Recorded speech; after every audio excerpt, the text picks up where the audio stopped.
Baik, terima kasih Bapak Ketua Kaum Bapak yang memberi kesempatan untuk saya memimpin ibadah PKS Kaum Bapak di rumah tangga Bapak Itra. Mari kita mempersiapkan diri kita, hati kita, jiwa kita untuk kita menghadap hadirat Tuhan lewat PKS Kaum Bapak ini. Memulai ibadah ini, saya ajak kita bersama-sama memuji Tuhan dari Kidung Jemaat nomor 18 ayat 1. Kidung Jemaat 18 ayat 1, Allah hadir bagi kita, dan kata-kata selanjutnya. Allah hadir bagi kita dan hendak memberi berkat, melimpahkan kuasa Roh-Nya bagai hujan yang lebat.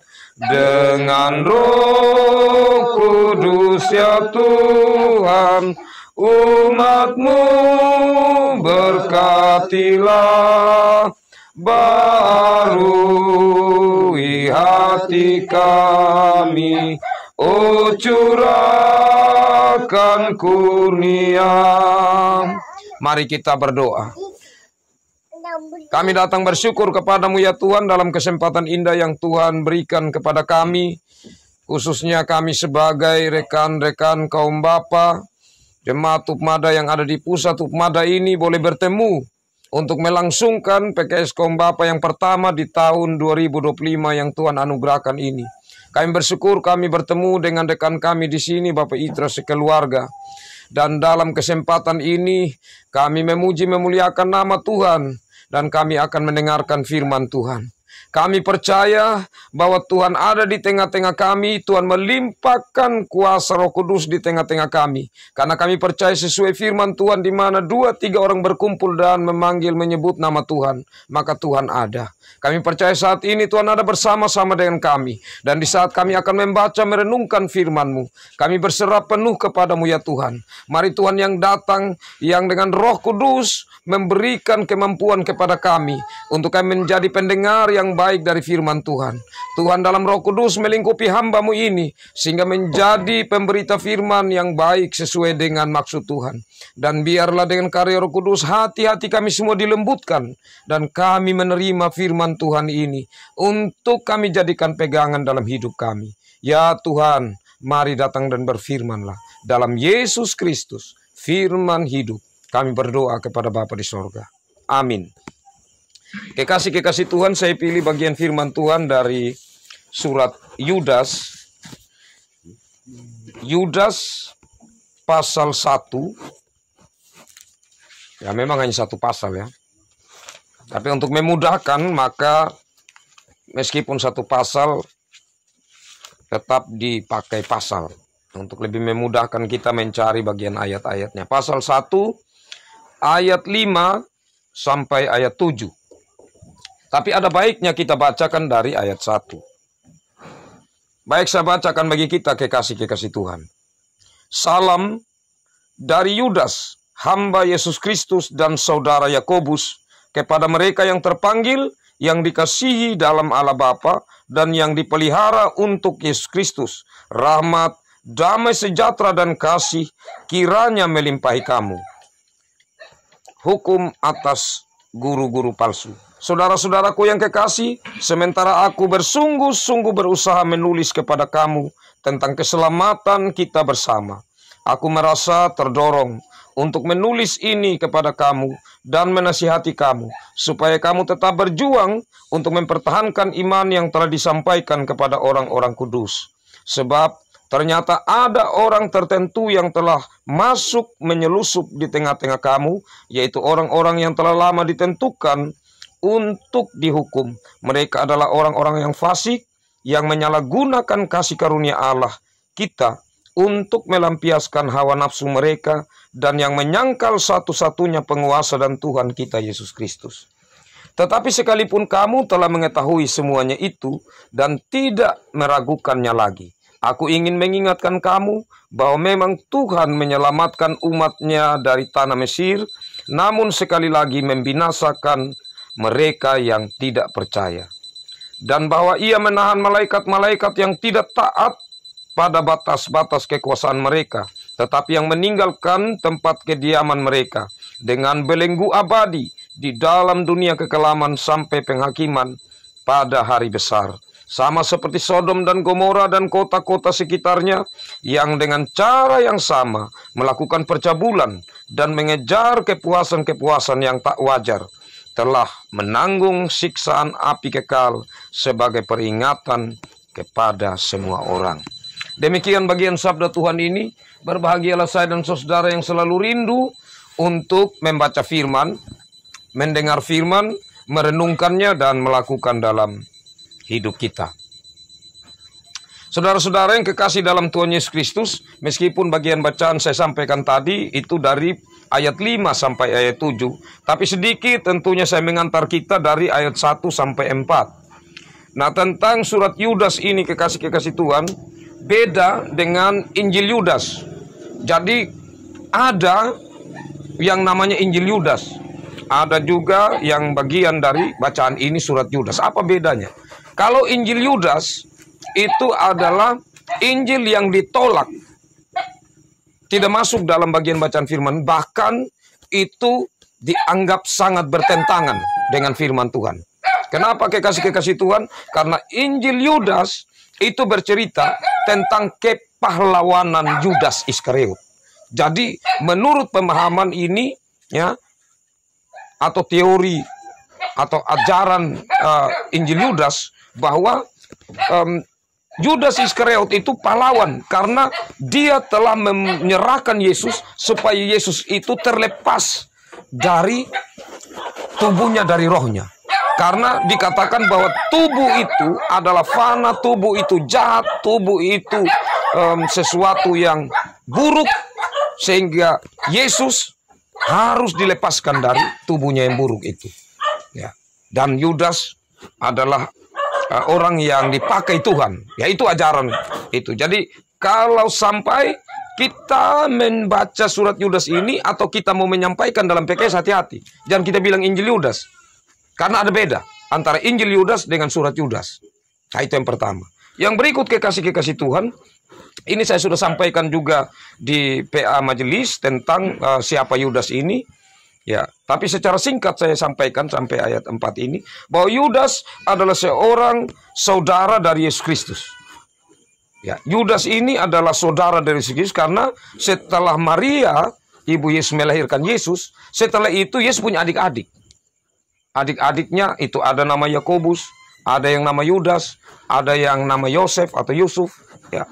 Nah, kekasih-kekasih Tuhan, di sini luar biasanya karena Yudas ini menyatakan bahwa dirinya hamba. Bukan dikatakan saya saudaranya Yesus, tapi saya ini adalah hamba Yesus Kristus. Di sini menunjukkan bahwa dia menempatkan dirinya hamba dan Yesus Tuhan. Jadi dia bukan melihat sebagai saudara karena dia yakin dan percaya Yesus datang bukan untuk menyelamatkan atau mengistimewakan sebuah keluarga tertentu. Tapi Yesus datang untuk semua orang. Dan dikatakan di sini sebagai hamba, apa artinya? Bahwa sebagai hamba adalah orang yang memberi diri secara total kepada tuannya. Dan Yudas ini menyadari dirinya bahwa dia adalah orang yang mau memberi diri kepada Yesus sebagai tuannya, itu di mana dia mau setia percaya kepada Yesus Kristus sebagai juru selamat, dan dia mau taat untuk terus memberitakan Injil keselamatan dalam Yesus Kristus. Nah, itu sudah komitmen dirinya. Bahkan seorang hamba, waktu itu, di saat seseorang pelayan dia menyatakan dirinya hamba, maka dia rela mati untuk Tuhannya itu Yesus Kristus. Nah, disinilah suatu ajaran iman yang luar biasa dari seorang Yudas. Selanjutnya Yudas juga menyampaikan tentang bagaimana gereja yang sejati. Di sini kekasih-kekasih Tuhan, tentu kepada jemaat-jemaat yang tidak disampaikan jemaat tertentu yang mana. Tetapi tentu ada sasaran atau ada tujuan, komunitas, tempat di mana surat ini dibacakan, diperdengarkan. Dan kekasih-kekasih Tuhan, untuk waktu itu, ya, surat yang diterima adalah surat yang dibacakan di banyak gereja-gereja. Jadi salah satu syarat bahwa surat itu memiliki otoritas, kewibawaan yang layak untuk dibacakan kalau diterima oleh banyak gereja. Dan surat Yudas ini itu dibacakan di banyak gereja. Dan di sini sekali lagi bahwa hamba Yesus ini, Yudas ini mau menyampaikan gereja yang sejati itu seperti apa. Dia sampaikan di sini yang pertama, ya, kepada dari Yudas hamba Yesus Kristus dan saudari Yakobus. Nah, ini kita perhatikan. Kepada mereka, satu yang terpanggil, dua yang dikasihi dalam Allah Bapa, tiga yang dipelihara untuk Yesus Kristus. Ini tiga hal yang sangat penting. Kekasih-kekasih Tuhan, kata terpanggil di sini ada dua sisi. Pertama, kita gereja mengakui bahwa kita menjadi orang Kristen itu bukan maunya kita. Tetapi memang Allah sudah tetapkan untuk saya dan saudara menjadi orang Kristen. Tetapi ini juga sekaligus merupakan undangan. Seperti kalau kita punya acara, kita memberi undangan, yaitu orang punya pilihan. Dia mau datang itu acara pesta atau tidak, dia punya pilihan. Nah, Tuhan telah menetapkan saya dan saudara menjadi orang Kristen. Tapi menjadi gereja yang sejati, itu merupakan respon kita. Apakah kita mau menjawab undangan itu secara serius? Apakah kita menjadi orang Kristen yang serius? Ataukah yang tidak? Itu tergantung kita. Pilihannya ada pada kita masing-masing. Jadi terpanggil di sini, ini Yudas mau mengingatkan bahwa kita sudah ditetapkan. Kalau kita sudah ditetapkan menjadi milik Kristus, itu sebenarnya hal yang istimewa, yang berharga, yang diwariskan Allah Bapa lewat Yesus Kristus bagi kita. Sebagai ahli waris dari kerajaan Allah. Nah, ini hal yang sangat mulia. Ya, seperti kalau undangan, ada undangan emas, ya, ada undangan yang warna putih biasa. Kalau undangan emas itu, pasti itu undangan yang sangat istimewa. Kita dihargai. Ini undangan yang disampaikan, dia punya stempelnya apa? Atau capnya apa? Darah Kristus. Darah Kristus yang memanggil kita menjadi milik Allah, itu luar biasa. Nah, respon kita seperti apa? Nah, itu yang disampaikan kepada jemaat waktu itu. Yang pertama. Yang kedua, yang dikasihi dalam Allah Bapa. Kita percaya gereja bahwa Allah itu sumber kasih. Sebagai sumber kasih, maka ia telah menyatakan kasih itu baik dari bangsa Israel dalam perjalanan hidup mereka. Kita dapat belajar, ya, begitu rupa, ya, Allah memelihara mereka dalam perjanjian lama. Dan kemudian puncaknya kita sering kali mengucapkan dalam berita anugerah. Karena begitu besar kasih Allah akan dunia ini, sehingga ia telah mengaruniakan anaknya yang tunggal. Ya, anaknya yang tunggal. Bapak Mama bayangkan bahwa Yesus ini, ya, bersama-sama dengan Bapa. Dia adalah juga Allah. Tapi dia yang tidak berdosa harus turun menjangkau kita manusia yang berdosa. Bukankah ini kasih yang tertinggi? Nah, kasih yang tertinggi ini sudah menjadi milik gereja. Apa yang Tuhan minta? Kita juga meresponinya. Karena di sini harus nyambung, harus disambut antara kasih yang datang dan bagaimana kita yang menerima. Dan juga menghidupkan kasih itu dalam hidup kita.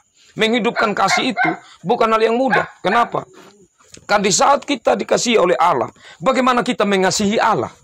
Itu hal yang tidak gampang. Sekarang saya mau tanya kepada kita. Seberapakah kita mengasihi Allah? Seberapa rindukah kita kepada Allah? Seberapa hati kita sungguh-sungguh Tuhan, saya mau datang ke PKS, saya mau bertemu Tuhan. Saat saya datang di gereja, saya mau menikmati akan persekutuan dengan Tuhan. Karena kasih Tuhan yang Tuhan sudah nyatakan di hari-hari hidup saya. Nah, itu harus berangkat dari situ. Ikatan hubungan, ya, yang mesra dengan Tuhan. Saya selalu menekankan itu. Kenapa kekasih-kekasih Tuhan? Ini ibaratnya orang yang berpacaran, ya. Orang yang berpacaran, dia akan melakukan apa yang melampaui. Kalau pacarnya bilang, "Wih, saya ketemu sebentar jam 5. Itu jam 3 mungkin sudah mandi. Sudah mandi, sudah siap. Bagaimana saya mau datang untuk ketemu pacar saya? Kita melakukan hal-hal, kita bisa tinggalkan hal-hal yang mungkin itu penting sekali. Nah, apakah itu ada dalam diri kita? Saya percaya ada. Itulah kita ada sekarang. Tapi saudara-saudara kita yang lain, mereka belum jatuh cinta secara mendalam kepada Tuhan. Ya, mungkin yang lain sudah, tetapi karena mereka sedang berada di dalam pergumulan. Mereka sedang berada di dalam tahapan iman yang belum sampai pada titik ini. Tapi kita yang sudah mendengar ini, penting sekali. Kekasih-kekasih Tuhan, saya percaya, kalau bapak-bapak majelis yang hadir pada malam hari ini, kalau mau dilihat saja secara kemajelisan, kita ini terus ada tugas. ada pelayanan. Kenapa kita mesti tetap datang? Bukankah bapak-bapak yang lain yang harus datang di luar majelis yang menjangkau kegiatan-kegiatan seperti ini? Tapi inilah PR kita. Inilah tantangan kita. Terus apa yang kita lakukan? Kita percaya kita tidak berjalan sendiri.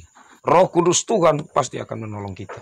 Kan itu yang penting adalah kita bapak-bapak yang selalu mengikuti, jangan lupa terus berdoa dan mendoakan kekasih-kekasih kita. Mengingatkan mereka, inilah yang mau dilakukan oleh Yudas ini. Karena kasihnya yang ia rasakan dari Tuhan dan kasihnya kepada orang-orang Kristen waktu itu, sehingga ia mengingatkan mereka lewat surat. Nah, ini prinsip yang penting. Yang berikut kekasih-kekasih Tuhan, dan yang dipelihara untuk Yesus Kristus. Ini adalah sebuah janji yang menjadi pegangan kita. Di saat kita sudah percaya kepada Kristus, maka kita juga merasakan kasihnya, dan di dalam kasihnya itu kita percaya janjinya untuk terus memelihara hidup kita.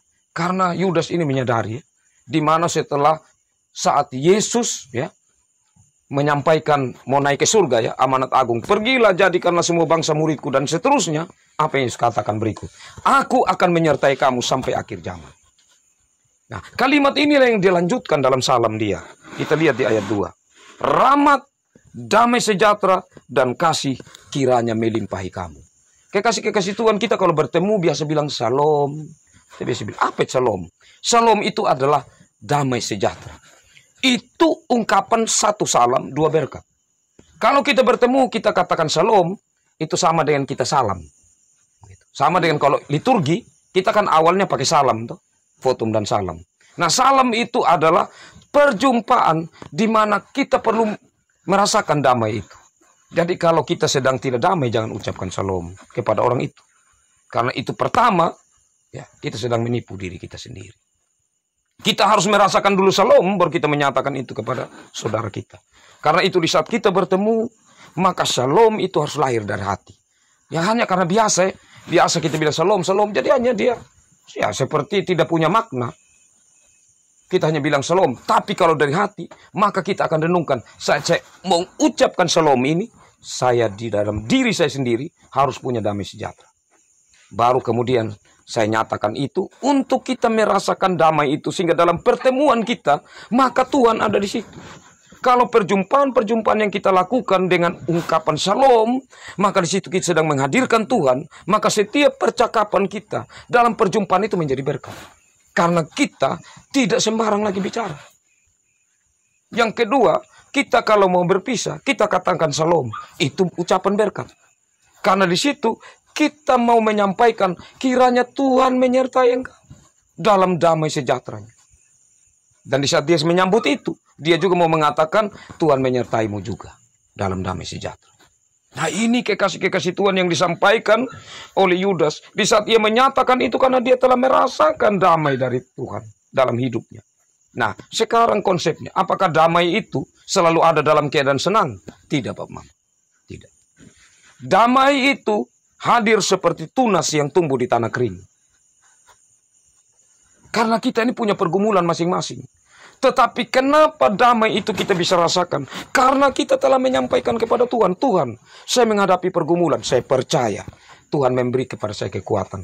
Tuhan memberi kepada saya kesabaran. Bahkan Tuhan memberi kepada saya jalan keluar untuk pergumulan yang saya hadapi. Selain itu, saya pun berkomitmen untuk berjalan bersama-sama dengan Tuhan. Bukan hanya menantikan seperti Sinterklas. Atau seperti sebuah hadiah yang datang dari orang tertentu yang tanpa usaha apa-apa dari kita.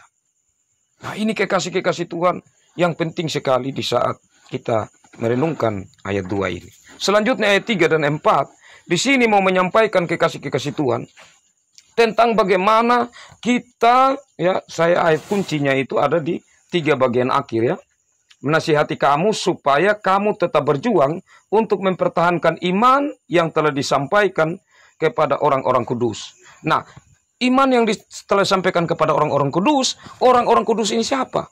Mereka yang telah memberi diri untuk hidup dalam Tuhan. Terutama para rasul. 12 orang yang dipanggil Tuhan secara khusus.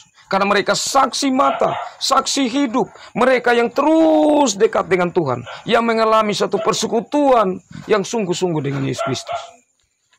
Nah, orang-orang kudus ini, apa yang mereka wariskan? Yang mereka wariskan adalah kebenaran.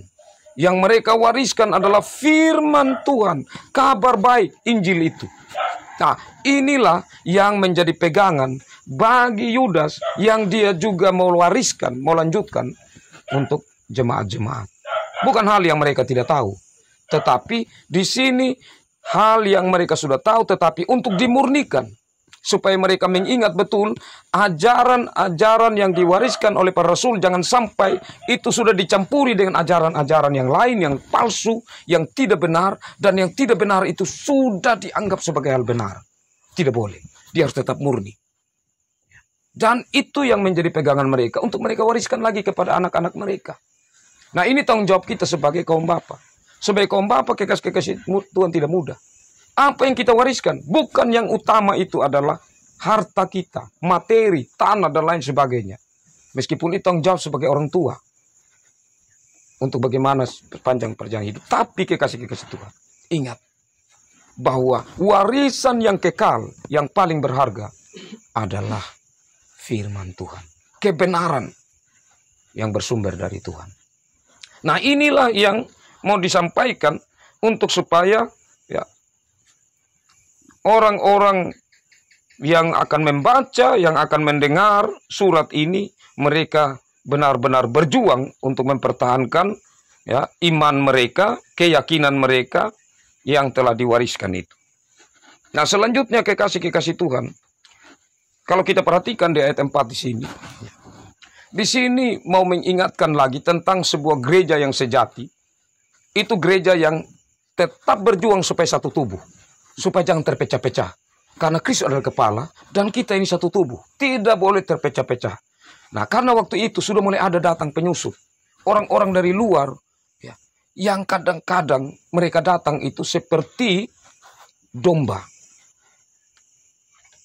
Padahal sebenarnya serigala. Atau biasa disebut serigala berbulu domba.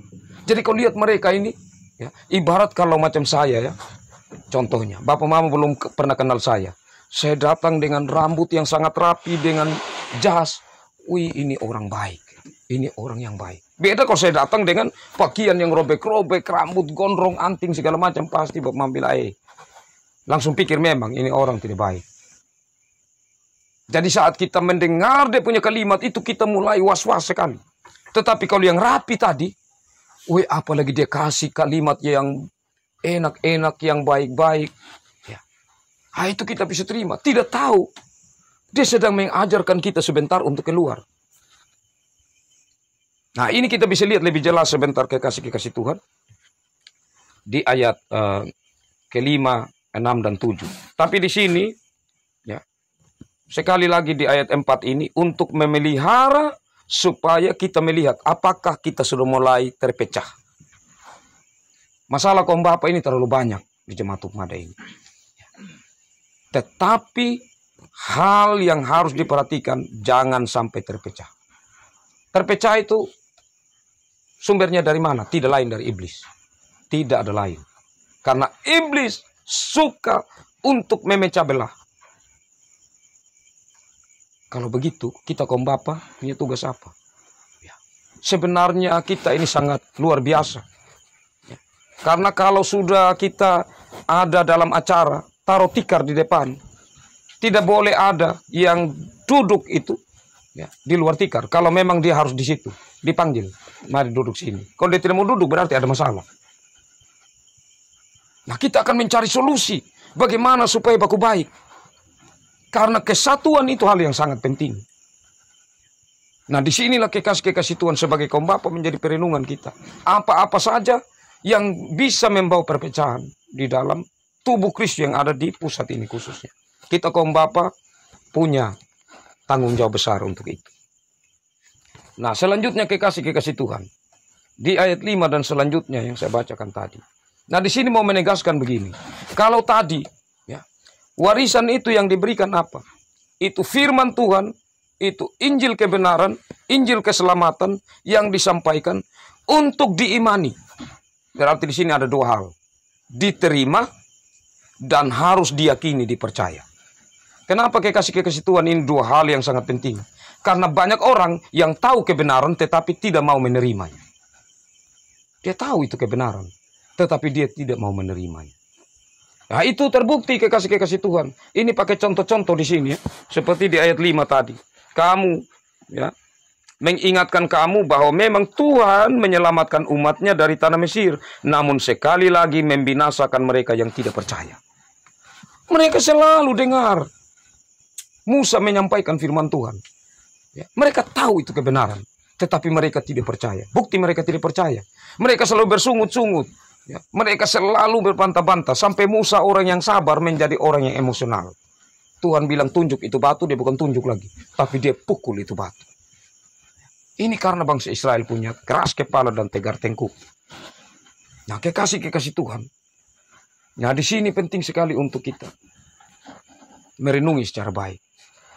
Bahwa kebenaran-kebenaran itu, kalau kita tahu, harus terima. Karena apa? Kebenaran itu sangat terikat dengan sumber kebenaran itu, yaitu Tuhan. Kalau kita tidak menerima kebenaran itu, hanya kita tahu, maka kita tidak menerima Tuhan. Iya kan? Di sini jelas di ayat 4 bagian akhir. Dan yang menyangkal satu-satunya penguasa dan Tuhan kita Yesus. Penyangkalan mereka karena apa? Karena tadi apa yang diwariskan mereka tahu, tetapi mereka tidak menerima. Bukti tidak menerima itu akan dilihat dari buah-buahnya. Dan buah-buahnya kita lihat dalam bagian-bagian selanjutnya. Pertama disampaikan itu malaikat. Di ayat 6. Dan bahwa ia menahan malaikat-malaikat yang tidak taat pada batas-batas kekhususan mereka, tetapi meninggalkan tempat kediaman mereka dengan belenggu abadi di dalam dunia kekelaman sampai penghakiman pada hari besar. Kekasih-kekasih Tuhan. Jangankan kita manusia. Malaikat saja bisa melampaui batas, tetapi ada konsekuensi yang diberikan Tuhan bagi mereka. Nah, batas di sini seperti apa?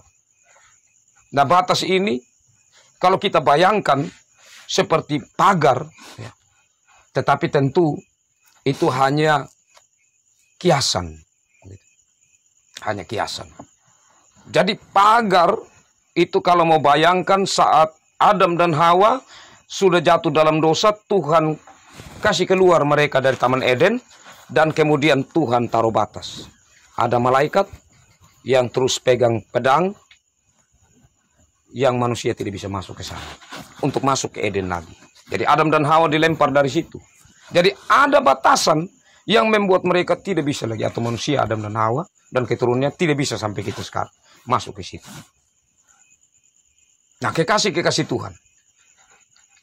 Saat malaikat ini keluar dari batas, maksudnya apa? Saat mereka sudah mulai melewati kewenangan yang Tuhan berikan. Jadi kalau Tuhan bilang kamu punya batas di sini ya. Kamu punya kuasa, kamu punya keinginan batas ini. Tapi kemudian mereka mau sama dengan Tuhan. Mereka mulai menjadi tinggi hati. Maka Tuhan usir mereka. Dan mereka sudah ada di luar batasan itu. Untuk mereka masuk tidak bisa. Karena di sini jelas firman Tuhan mengatakan di 6 bagian akhir. Di dalam dunia kekelaman sampai penghakiman pada hari besar. Jadi tinggal mereka menanti penghakiman mereka sudah dibatasi, tidak bisa. Nah, kekasih-kekasih Tuhan, batasan-batasan ini penting dalam kehidupan kita.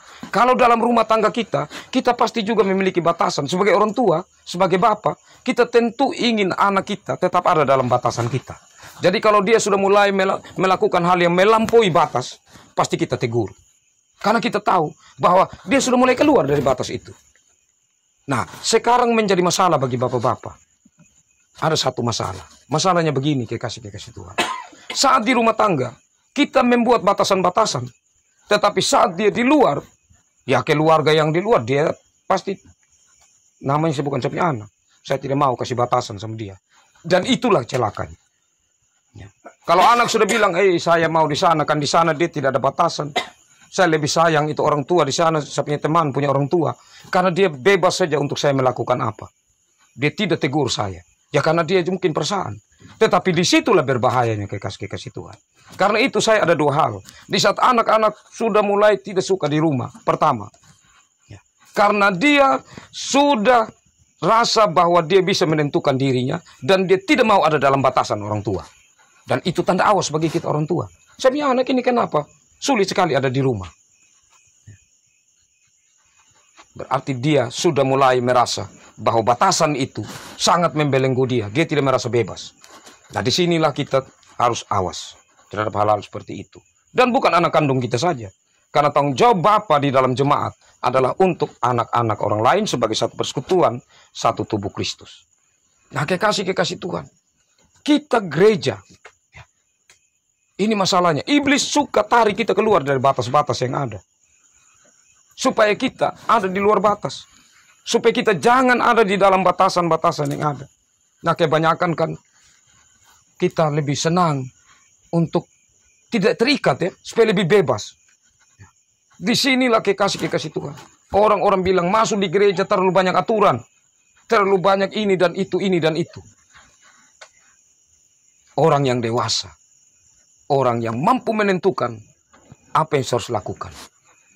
Yang baik untuk saya, tetapi juga berdampak untuk orang lain. Membawa buah yang baik atau teladan yang baik. Ini hal yang tidak mudah bagi kita bapak-bapak. Yang terakhir kekasih Tuhan.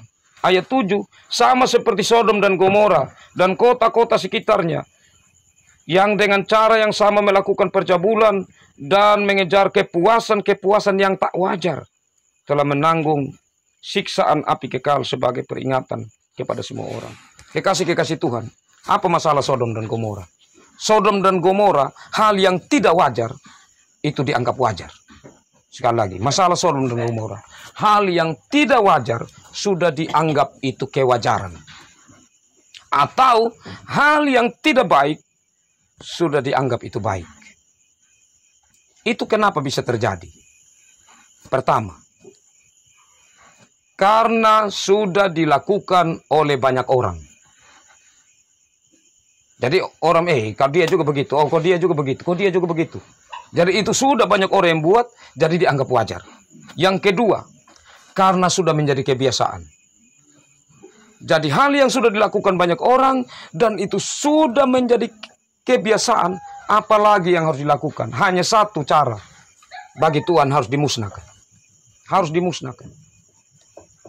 Nah, itu tidak main-main kekasih Tuhan. Saat Yudas menyampaikan ini, sebenarnya Yudas sedang menyampaikan satu hal yang tegas seperti menarik orang dari api. Karena Yudas sudah melihat bahwa mereka ini sudah mulai mengarah ke sana. Hal yang tidak wajar, mereka sudah mulai menganggap itu wajar. Tapi sebelum sampai pada tingkat yang kritis, yang sudah sulit untuk dikembalikan, surat Yudas ini mengingatkan, sebenarnya kamu hanya dipengaruhi oleh guru-guru palsu. Yang tanpa sadar masuk di situ kamu mulai ikut pelan-pelan. Dan memang kekasih Tuhan. Tawaran-tawaran dunia ini terlalu istimewa kalau mau dilihat. Terlalu menggembirakan. Terlalu menyenangkan.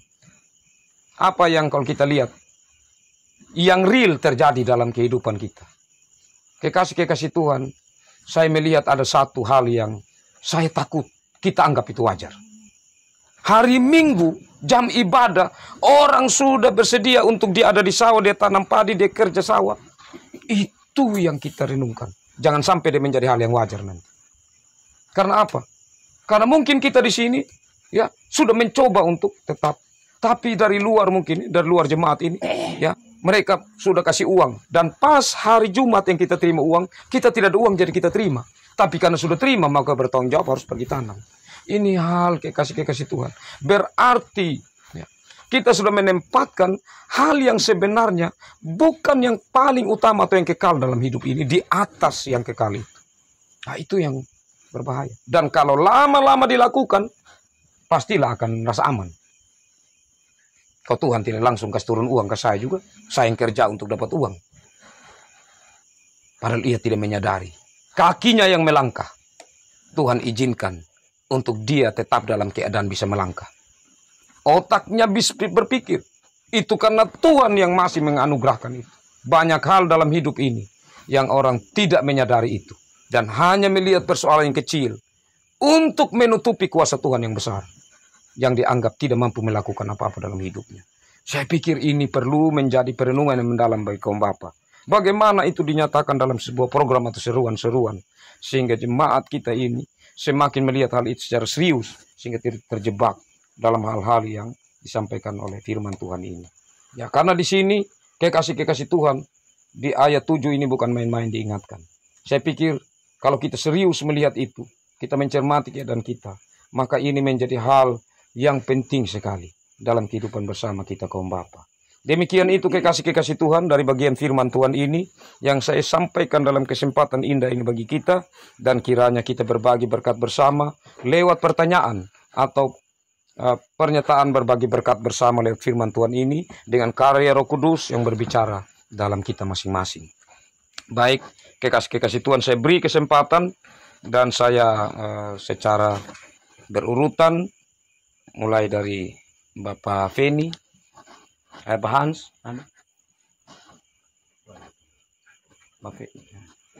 Bapak Gilvi, ada. Terima kasih atas waktu yang kesempatan saya mencetakkan artinya kita sebagai kaum Bapa mau bagaimana, artinya dalam hal ini kita harus benar-benar buat satu program yang bisa kita lakukan sendiri. Maupun contoh tadi yang Bapak bilang, kita buat satu program, misalnya contoh hari ini tidak boleh ada yang tanam, artinya khusus kita di pusat hikmada, supaya itu benar-benar kita bisa sosialisasikan di warga jemaat. Itu kita tidak perbolehkan untuk tanam hari Minggu, karena hari Minggu itu kan siang hari itu kan bisa ada yang tengah hari, mulai hari Senin sampai hari Sabtu.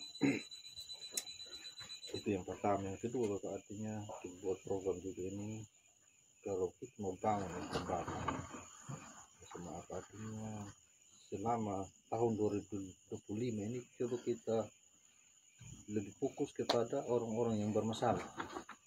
Kita PKS, artinya dalam hal ini yang ke gereja, yang biasa, yang ditahan, yang tahan diri, coba itu yang kita lebih prioritas lagi untuk kita PKS,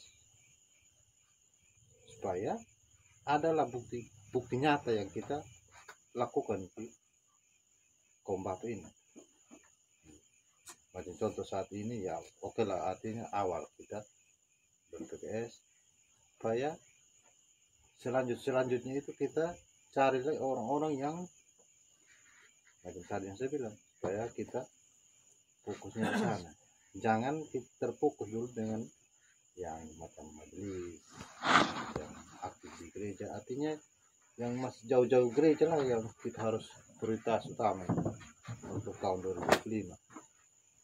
Pasti sedikit demi sedikit kita akan, apakah kita berhasil atau tidak, artinya tergantung kita yang melaksanakan. Yang penting kita sebagai macam contoh yang Bapak Ketua Kompak bilang tadi, ada di tangan majelis. Kami sebagai majelis siap saja, yang penting programnya itu kita jalankan secara bersama-sama. Jangan hanya di majelis, tapi Kompak yang lain tidak ada, karena itu soal juga. Intinya kita sampai saja saling menopang antara satu dengan yang lain, mungkin itu akan membawa dampak yang lebat ke depan. Mungkin demikian saya kembali. Baik, terima kasih Bapak Gilvi. Selanjutnya Bapak Atinus, Bapak Arta. Baik, terima kasih. Terkait dengan menyambung yang disampaikan oleh Ketua Saung, memang ini sudah hampir menjadi kebiasaan. Hari Minggu itu bisa kita pakai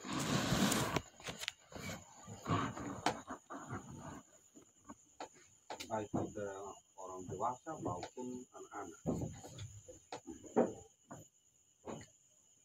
Jadi yang menjadi contoh untuk kita tidak melakukan pekerjaan di hari Minggu yang menyebabkan orang banyak atau anak yang mulai dari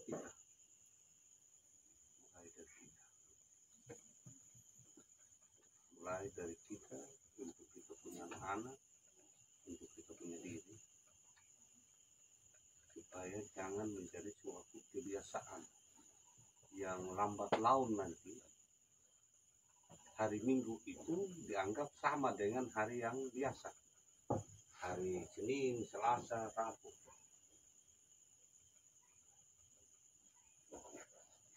Jadi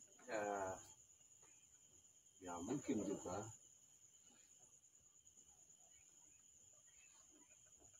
selalu diserukan lewat warta mimbar.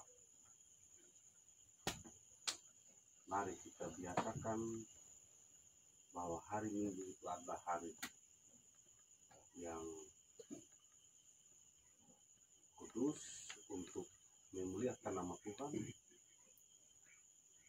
agar kita tidak melakukan Tuhan. Jadi penanggung jawab harus sampaikan berulang-ulang kali, jangan pokoknya serukan ini kepada warga jemaat, bahkan kepada anak sekolah minggu. Karena anak sekolah minggu, anak sekolah sekarang, anak SD, SMP, SMA sekarang ini mereka cepat-cepat untuk ditanam.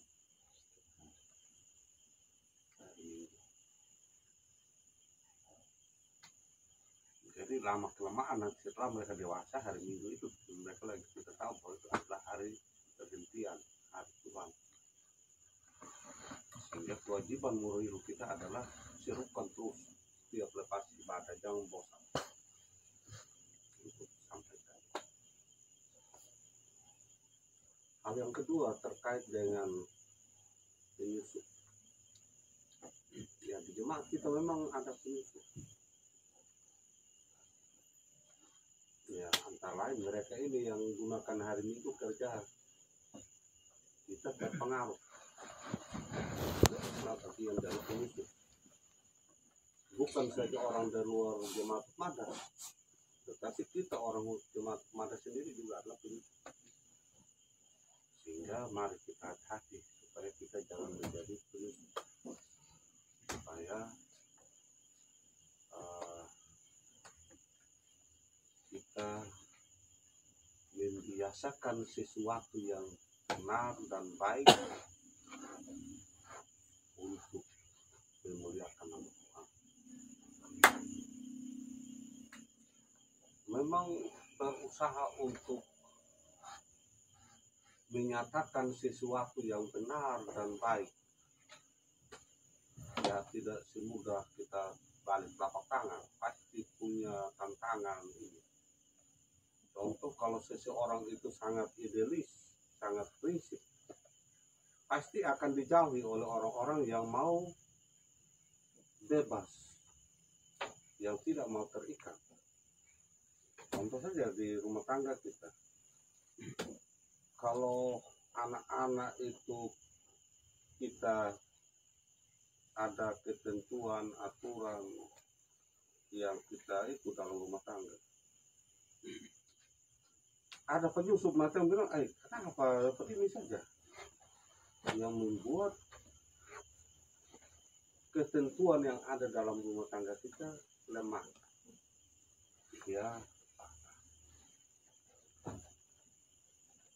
jadi ini adalah bagian dari penyusup yang sangat-sangat membahayakan gereja. Perlu memang kita hati sekarang, baik kita sebagai kaum bapa maupun kita sebagai majelis jemaat.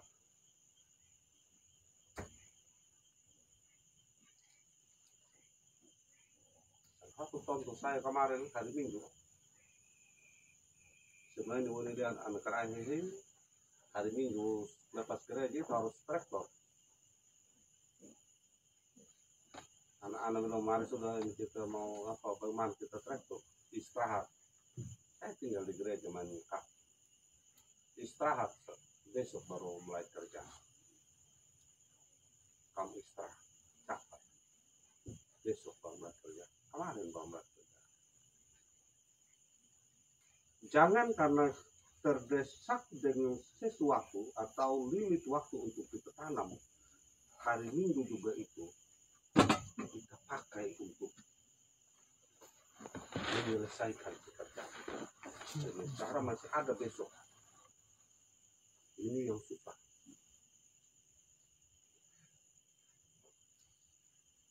Jadi mulai dari kita sebagai kaum bapak membiasakan sesuatu yang baik menjadi kebiasaan dan mengantisipasi adanya penyusupan lewat berbagai hal.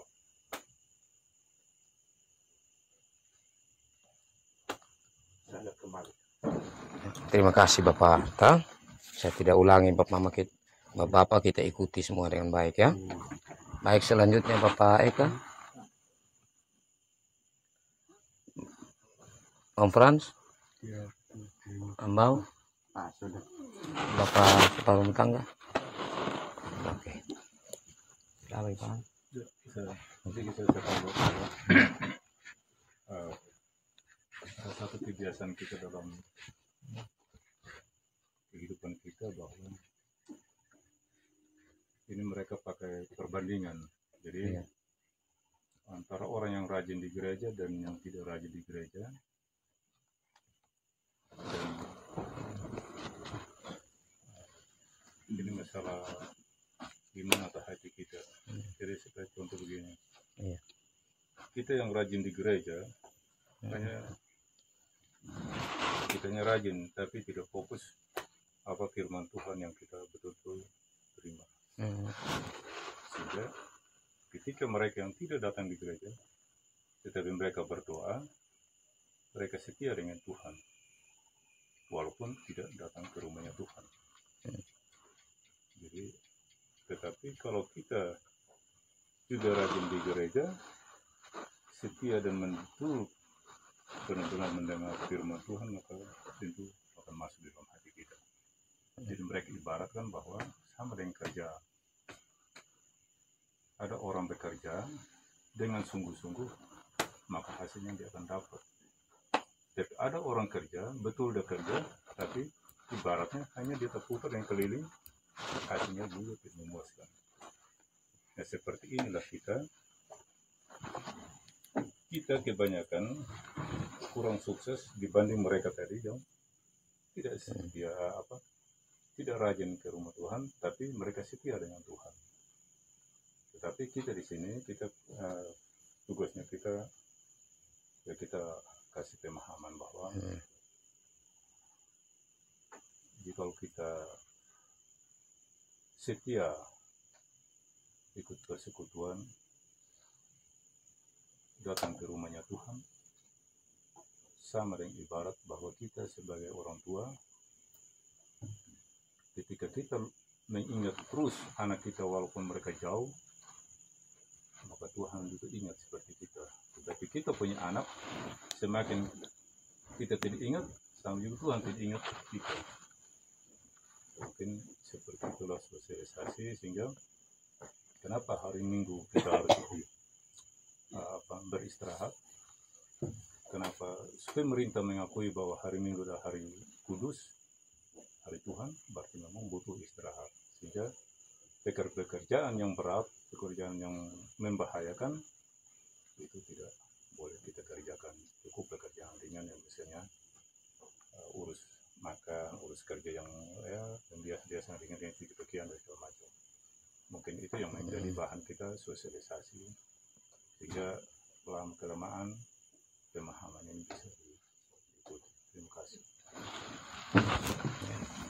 Baik, terima kasih Pak Hans. Saya tidak ulang lagi, tapi prinsipnya bahwa tentu kita tidak membuat statement positif tentang orang yang tidak datang beribadah. Itu tetap mereka salah karena mereka tidak melakukan hukum Tuhan. Tetapi yang prinsip kita adalah kita, Pak Hans bilang harus benar-benar saat datang beribadah itu kita secara serius untuk tidak saja mendengar, tetap menerima firman Tuhan itu untuk kita lakukan sambil kita tetap sosialisasikan atau mengajak mereka supaya mereka juga menyadari bahwa ibadah itu penting. Baik, terima kasih Pak Hans. Masih ada dari Bapak ini? Baik, terima kasih Bapak ya. Tentang tadi ya fokus pada apa yang disuruh bicarakan tentang hari Minggu orang bekerja. Ya semacam kita karena PA itu ada bahan PA yang bagaimana kita waktu untuk bekerja dan waktu untuk Tuhan kayaknya pernah ada. Kita bahan PA waktu itu berapa waktu kita untuk Tuhan, misalnya kita pergi gereja, terus kemudian kita ikuti ibadah rumah tangga, itu kayaknya pernah ada kita jadi bahan PA itu di tahun 2003 ya kayaknya. Nah, itu juga yang mungkin nanti kita perlu menjadi bahan PKS sehingga warga jemaat juga tahu bahwa seolah-olah yang 6 hari macam waktunya tidak cukup buat dia bekerja dari pagi sampai sore. Sepertinya waktu yang 6 hari dia merasa tidak cukup sehingga dia harus pakai hari Minggu. Mungkin hal itu yang saya sampaikan kembali. Baik, terima kasih. Ada usul konkret dari Bapak ini nanti kita jadikan itu bahan PA ya, selain tadi usulan untuk kita program di kaum Bapa, terus juga untuk kita sampaikan selepas ibadah ya, dan juga bagaimana untuk kita jadikan bahan PA. Saya pikir hal-hal ini sangat luar biasa ya, itu Roh Kudus Tuhan yang memberi kita hikmat untuk kita sampai pada cara-cara berpikir merujuk kepada program-program seperti itu.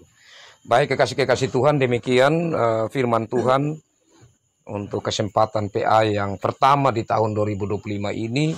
Kita bersyukur karena kesempatan indah Tuhan berikan bagi kita. Ya, saya percaya bahwa Roh Kudus melembutkan hati kita sehingga kita sungguh mendengar dan menerima. Serta pada akhirnya tentu hal yang berikut kita lakukan, menampakkan buah-buah kebenaran dalam kehidupan kita. Tuhan memberkati firman-Nya dan memberkati kita semua. Amin. Kekasih-kekasih Tuhan, mari kita menyambut firman Tuhan ini. Kita menyanyi Kidung Jemaat 249 ayat 1 dan 3. Kidung Jemaat 249 ayat 1 dan 3, serikat persaudaraan. Serikat persaudaraan, berdirilah teguh, sempurnakan persatuan di dalam Tuhanmu, bersama-sama majulah, dikuatkan iman, berdamai bersejahtera dengan pengasihan, dan masing-masing kamu pun diberi anugerah supaya kamu bertekun dan rajin bekerja. Hendaklah hatimu rendah, tahu Tuhan berpesan, jemaat menurut firman-Nya berkasih-kasihan. Kita masuk dalam doa syukur syafaat, pokok doa dari keluarga untuk kita sama-sama doakan. Mari kita satu dalam doa, kita berdoa. Kembali kami datang ke hadapan hadirat-Mu ya Tuhan, kami sungguh bersyukur karena kami percaya bahwa ibadah yang kami langsungkan PKS Kaum Bapa malam hari ini di rumah tangga Bapak Iter sekeluarga boleh berjalan sampai pada penghujungnya. Itu semua ada dalam tuntunan Tuhan. Kami percaya Roh Kudus Tuhan melingkupi kami, karena kami boleh menyampaikan firman Tuhan, berbagi berkat bersama dalam PKS ini. Terima kasih Tuhan, ada hal-hal yang kami pikirkan, yang kami coba bangun bersama, sebagai buah-buah pikiran untuk kegiatan-kegiatan yang dapat kami lakukan menjawab maksud firman Tuhan ini. Kami mohon Tuhan menolong kami. Dan secara khususnya firman Tuhan yang datang pada kami, biarlah kami menyimpannya, menerimanya, dan kami lakukan sebagai bukti bahwa kami mengerti dan menerima firman Tuhan. Ya Allah Bapa dalam kerajaan sorga, dalam kesempatan ini kami mendoakan secara khususnya keluarga kami di sini, Bapak Itra sekeluarga. Tuhan, ada begitu banyak hal yang mereka rasakan sebagai bukti kasih kemurahan Tuhan yang telah memanggil mereka menjadi saksi Kristus, yang telah menunjukkan kasih dan pemeliharaan Tuhan dalam hidup mereka. Ya Tuhan, mereka mengembalikan semua rasa syukur mereka ke hadapan hadirat Tuhan. Biarlah Tuhan menyempurnakan rasa syukur yang ada dalam hati mereka. Ya Allah Bapa di sorga saat ini, bersama-sama dengan keluarga ini, kami juga membawa pergumulan mereka di hadapan hadirat Tuhan. Dalam tanggung jawab yang Tuhan anugerahkan kepada Bapak Itra sebagai kepala rumah tangga, sebagai suami, sebagai ayah, berkatilah tanggung jawab yang ada dalam rumah tangganya ya Tuhan. Terus limpahkan hikmat, kekuatan, kemampuan, kebijaksanaan kepadanya. Dan biarlah Tuhan pakai hamba-Mu ini menjadi teladan dalam kehidupan berumah tangga kaum bapa. Ya Allah dalam kerajaan sorga, dan kami mendoakan dalam tugas tanggung jawabnya di gereja, sebagai menjelis jemaat, lebih khususnya sebagai penanggung jawab di pusat Ukmada ini. Berkati hamba-Mu Tuhan, senantiasa Tuhan beri hati pelayanan kepadanya. Tuhan berikan kepadanya Roh Kudus yang senantiasa ada dalam hidupnya, yang membuat hamba-Mu ini senantiasa dengan ketulusan hatinya, waktu yang ia berikan memikirkan bagaimana jemaat ini khususnya di pusat Ukmada ini, Tuhan senantiasa ada dalam hidupnya dan memberkati apa-apa yang ia pikirkan untuk di pusat Ukmada ini khususnya. Dan kami doakan untuk Mama Itra, Tuhan berkati hamba-Mu sebagai istri, sebagai ibu dalam rumah tangga ini. Berikan kepadanya hikmat, kemampuan, kebijaksanaan, kesehatan yang cukup dalam menjalankan tugas tanggung jawab yang ada. Dan sebagai pendidik juga di PAUD, Tuhan berkati hamba-Mu. Ya Allah Bapa dalam kerajaan sorga, Tuhan berkati anak-anak mereka. Tuhan berkati Itra yang ada di Kupang yang sedang menghadapi UAS. Biarlah Tuhan dampingi hamba-Mu ini dengan kekuatan yang berasal daripada Tuhan. Hikmat, semangat yang berasal daripada Tuhan. Dan menjalani akan studinya, dan menjalani ujian akhir semesternya. Biarlah ia senantiasa boleh merasakan akan kasih pimpinan Tuhan tetap menyertai dia, sebagaimana doa orang tua dan kami semua saat ini. Ya Allah Bapa di sorga, kami mendoakan juga saudara-saudaranya yang lain di sana, anak-anak jemaat Tuhan, baik yang di Kupang maupun di daerah lain yang sedang berkuliah atau bekerja. Mari berkati mereka semua. Ya Allah Bapa dalam kerajaan sorga, kami berdoa juga untuk adik-adik dari Itra yang ada di sini. Tuhan berkati mereka, baik yang sedang menjalani studi maupun yang masih kecil. Biarlah dalam pimpinan Tuhan, dalam asuhan Tuhan, secara tidak kelihatan, tapi kami percaya Tuhan terus bekerja, termasuk lewat orang tua yang Tuhan beri tanggung jawab untuk membesarkan anak-anak. Terlebih khususnya dalam tanggung jawab iman. Biarlah Tuhan terus memperlengkapi orang tua, bahkan dengan cara kerja Tuhan juga lewat tampingan Roh Kudus bagi anak-anak mereka. Ya Allah Bapa dalam kerajaan sorga, segala usaha pekerjaan mereka, baik itu di sawah, di ladang, di rumah, Tuhan mari berkati. Biarlah menjadi berkat untuk apa yang mereka harapkan dalam kehidupan mereka, dalam kebutuhan-kebutuhan hidup mereka. Ya Allah Bapa dalam kerajaan sorga, dalam kesempatan ini, kami semua yang ada di sini Tuhan, Tuhan melihat keberadaan kami masing-masing. Tidak ada yang tersembunyi di hadapan hadirat Tuhan. Tiap pergumulan kami secara pribadi, tapi kami juga datang bersyukur kepada Tuhan, karena kami rasakan begitu sungguh Tuhan memelihara akan hidup kami. Karena itu kami tidak bosan-bosannya, bahkan kami terus bersemangat dan ketulusan hati kami, terus memuji memuliakan Tuhan, dan bersedia untuk mengikuti persekutuan-persekutuan seperti kaum Bapa ini. Ya Allah Bapa di sorga, dalam kesempatan ini kami mendoakan secara khususnya untuk pengurus kaum Bapa, baik tingkat jemaat maupun tingkat mata jemaat pusat dan cabang-cabang. Mari Tuhan berkati juga Bapak Itra sebagai ketua kaum Bapa jemaat Ukmada ini, beserta rekan-rekan hamba-Mu. Mari Tuhan berkati. Biarlah dengan pertolongan Tuhan, Tuhan berkati Bapak Orin sebagai ketua, kaum Bapak Eka sebagai sekretaris dan Bapak Ita sebagai bendahara. Biarlah kasih kemurahan Tuhan terus ada di hidup mereka. Begitupun untuk pengurus kaum Bapak di pusat Umada. Mari Tuhan berkati Ambau, Om Frans dan teman-teman yang lain. Ya Allah Bapa, dalam kerajaan sorga kami mendoakan juga komisi-komisi yang lain. Mari Tuhan berkati mereka, bahkan pengerja, dan secara khususnya kami doakan Ibu Vikaris yang saat ini sedang berada di Dikir. Biarlah Tuhan berkati hamba-Mu dalam rencana pulang besok. Tuhan sertai lindungi, ia tiba dan selamat sukacita di tengah jemaat ini untuk melayani Tuhan. Ya Allah Bapa dalam kerajaan sorga, dalam kesempatan ini kami juga mendoakan anak-anak Tuhan sedang mengalami duka. Mari Tuhan kuatkan mereka, hibur mereka. Ya Allah Bapa dalam kerajaan sorga saat ini ada persembahan yang dapat kami berikan baik dari rumah tangga ini kami membawanya.